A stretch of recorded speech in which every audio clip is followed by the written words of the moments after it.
Ever notice how something small, like a tiny push, can have a huge impact if you get the timing just right? It's that ripple effect, right? Exactly. Yeah. We're diving into that whole idea of resonance today. And get this, we're going to see how it connects to some crazy effective Russian martial arts. Really puts a new spin on fighting physics, doesn't it? Totally.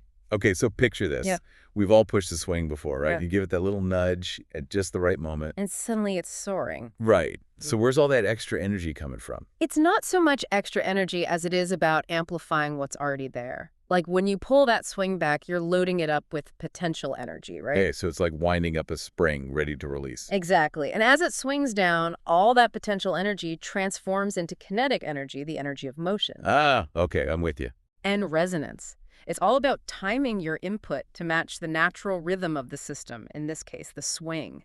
Those small, perfectly timed pushes add up, creating those big, impressive swings. So it's not about forcing things. It's more like working with the system's natural flow. Yeah. Could that be why some of those Russian martial arts like Sistema or Sambo seem so unbelievably powerful? I mean, they're known for taking down opponents twice their size. You're onto something there. While there's no actual magic involved, those styles are incredibly clever in how they use physics. Wait, are you saying there's a scientific reason behind those seemingly impossible moves? It's less about superhuman strength and more about understanding how to manipulate force and momentum to your advantage. Like, imagine a Sistema practitioner delivering a punch. They synchronize their strike with their breath. Oh yeah, I've seen that. They exhale Yeah. sharply as they strike. Right, and that exhale isn't just for show. It's resonance in action, amplifying the force of their punch. So a smaller person could theoretically take down a much larger opponent if they've mastered these principles. It's not just about size, it's about strategy. It's about leveraging the science of timing and technique to gain the upper hand. Okay, so we're talking about timing and technique over brute strength. It's all starting to click now. Exactly. And it goes way beyond just punching, too. Think about those whirlwind kicks they do in Sambo. They use their whole body rotation to get this incredible power behind it. Yeah. It's like this whip-like motion. You can practically see the energy building up. Exactly. It's the same principle, right? Wave-like motion, transferring energy efficiently to get the biggest impact. And it's not just striking either. We mean like throws and takedowns too. You got it. They even use those moves to, like, redirect the opponent's momentum, use it against them. Resonance in action. So instead of blocking a move head on, it's about redirecting, amplifying the energy that's already there. So Yeah. This is blowing my mind. But how do you actually, like, learn to do that? It can't just be knowing the science, can it? You're right. It's about developing this, like, keen sense of timing, observation, being aware of your body. It's less textbook, more like a sixth sense you develop with practice.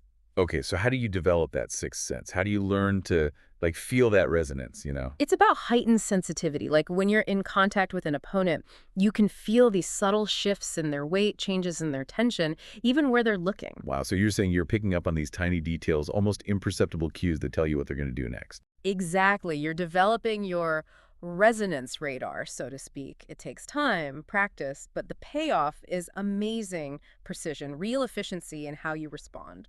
Okay, this is all incredibly cool, but it feels like it goes beyond just winning fights. We're talking about like, tapping into a different level of awareness, observation. You're right. This idea of resonance, working in harmony with the forces around you, it goes way beyond martial arts. It's about understanding we're part of something bigger, a larger interconnected system. Okay, now you're really blowing my mind. So how do we take this idea of resonance and apply it to like everyday life? You know, things like business negotiations or even just having a conversation with a friend. It all starts with observation, really paying attention. Remember those subtle cues we talked about in martial arts? They're everywhere. So instead of just focusing on what someone is saying, you're also paying attention to their body language, their tone of voice, even their, like, energy. Exactly. You're tuning in to those subtle signals, the unspoken rhythms that underlie all human interaction. So if you can pick up on those subtle cues, those resonant frequencies, you can adjust your own approach, your own energy even, to create a more harmonious interaction. Think of it like a dance. You're not just stepping on your partner's toes, you're moving together, anticipating each other's movements, finding that shared rhythm. That's a great analogy. So it's not about manipulation or forcing things, but understanding that natural flow and working with it. This is really making me think about how I interact with the world around me. That's the beauty of this concept. It can transform how we approach everything, from our personal relationships to professional challenges. It's about recognizing that every interaction has its own resonant frequency, and by tapping into that, we can achieve a deeper level of connection, understanding. This has been an incredible journey already, from the physics of a pendulum to the power of observation and awareness in everyday life. It's a lot to process. And we've only just scratched the surface. What if every interaction, every challenge, has a resonant frequency we can learn to tap into? Now, that is a powerful thought. Food for thought, everyone. And that's our deep dive for today. Until next time, keep exploring, keep questioning, and keep unlocking those hidden powers within you. Okay, I have to admit, this whole idea that every interaction has its own resonant frequency, that's pretty wild. But how do we actually find that frequency? Especially when it's not as obvious as, say, timing a punch in a martial arts match. It's about shifting our perspective a little bit, tuning into what's happening beneath the surface, you know? Have you ever walked into a room and you could just tell something was off, even if you couldn't put your finger on exactly why? Oh, all the time? It's like a Yes. sixth sense or something. Exactly. But it's not some mystical thing.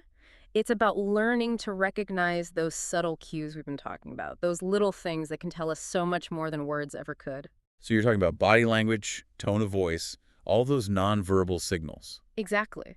Like, in a business negotiation, for example, it's not just about listening to their proposal, but watching their reactions, their demeanor, even how long it takes them to respond.